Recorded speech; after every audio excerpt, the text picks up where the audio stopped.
Hey guys, Dwayne here.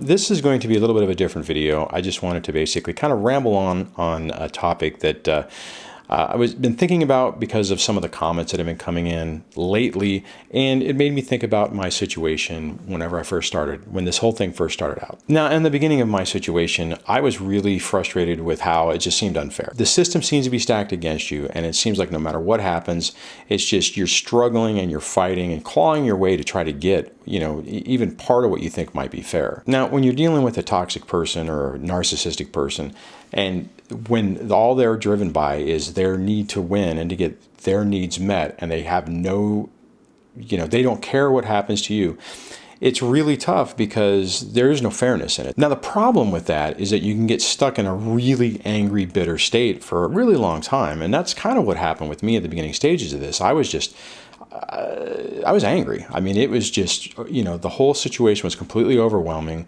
When you're first starting out in this whole thing and you don't have enough money to basically do what you need to do, and you're trying to provide for your kids, and you're trying to, pay what you're being ordered to pay.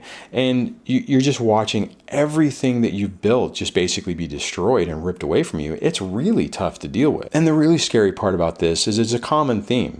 Most people, when you talk about divorces, there's some stereotypes. And the stereotype is if you're the guy, you get hosed, which we already know. Anybody who's been on this channel for a while knows that's not necessarily true. It's really whoever is the most toxic person who starts sooner and basically controls the board. They're the one that wins more. That's why there are women out there, are moms out there who've lost custody of their kids because their narcissistic ex attacked from the beginning, set the stage, ran the board, controlled the narrative, and was able to basically get their point across. Now, the same thing on the other side for dads. If you walk in and you're not paying attention and they start playing, your ex starts playing that you're the evil, monster that shouldn't be around the kids and gets, basically achieves most of the custody, then they get most of the money. Now, I'm not really trying to talk about this to try to bring up, bad blood or to talk about things, but the problem is that when you start rolling into that situation and you're faced with it, you have a couple of options, and none of them are good. And we talked about in the past how, for the most part, there aren't a lot of good options in this. But here's the thing. You can get angry, and I spent my fair share of time doing that. So, and I get that you're going to have to probably go through that a little bit just because you have to process it, right? When there's an injustice and it's not right and, things aren't going fairly, you're going to be angry about it. It's naive to think that you're going to be able to go, okay, well, that's just the way it is. I'm going to be okay with it. That's not the way it's going to play out. But the problem with that is if you get stuck in that mode for a really long time, it can really corrupt your life. And that's kind of what was happening. Well, not kind of, that was absolutely what was happening to me for quite a while, is I was just completely angry about the situation. And every time that I thought, and you guys can probably relate to this, every time you think that you're making some headway, or let's say every time you feel like you've accepted your reality and you've made peace with it, something new happens. Some other thing that comes in, it pokes you right in the eye. Okay, so here's the deal, and here's the problem, and basically kind of the solution with this. And the problem is that we prioritize and focus on the wrong things. We try to focus on those things that we can't control. Like in my situation, it was trying to drive the number down for child support and alimony, which I guess technically I was successful doing that, because ultimately when I got 50-50, that because custody is all about time and time is money, then just by the mere fact that I went from 80-20, or actually it was like 70-30 first to 50-50, the number went down, and it went down significantly. Now, the first part of that is I was like, okay, it's stable. She's going to get a job. It'll go down more, and, things will stabilize out. Now, as you guys know, that's not what happened. And I'm 6 years into it. She's still not working. She's finally finished her degree. Sure, there's rumors of her trying to find a job, but, you and I, all of us know that that's, a pipe dream, and unless she absolutely has to, and realistically with where she's at right now with how much she's still getting from me, not really necessary.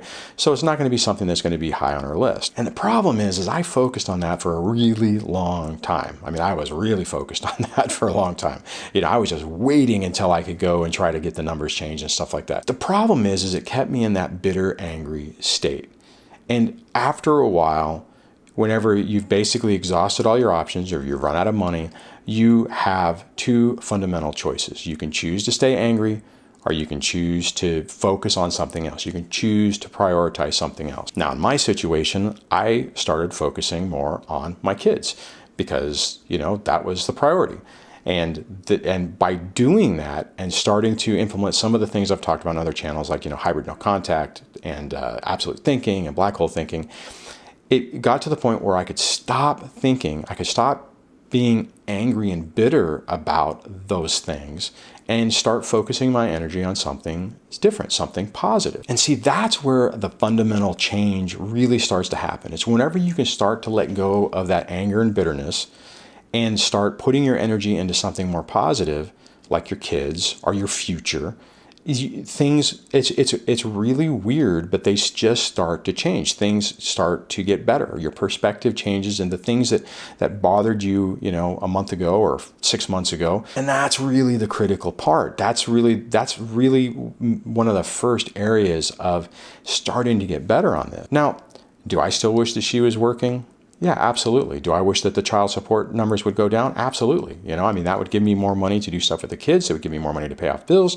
It would give me money to, potentially, once I start paying stuff off, to maybe save towards retirement again. So there's a lot of stuff that's been on hold. And what I'll tell you is, in the past, that actually really used to irritate me too. Just the fact that I felt like my life was, in this standby mode, and I couldn't do anything until sometime in the future, until all the kids started dropping off, until she got a job. When you get yourself in that mode, it's a bad mix, because then you're still tied to your ex and what's going on and what happened and what the consequences were, and you're not focusing on trying to live, you live your life, live a good life. So I'm not going to tell you that you just have to let things go, because that's unrealistic. You have to process that anger and that bitterness and that frustration. But what I'm telling you is if you can put in your mind, if you can think about moving past that, or finding a time to where you can just wake up and be happy with your new life, even with the differences that it was compared to your old one, there is a much better life there for you. If you can have that hope that there really is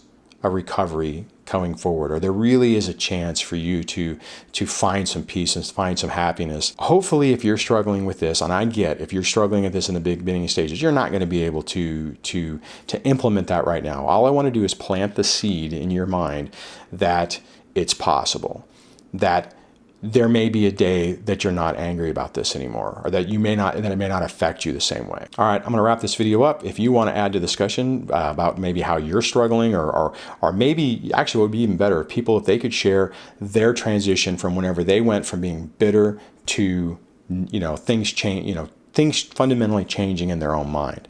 Add that in the comments below. If you like this video, give it a thumbs up. If you like the channel, please subscribe. And if you haven't gone over to the Dad Surviving Divorce channel and signed up to a website, which is at www.dadsurvivingdivorce.com, and sign up for the newsletter, head on over there and do that. And I will chat with you guys on the next video. Take care. Bye.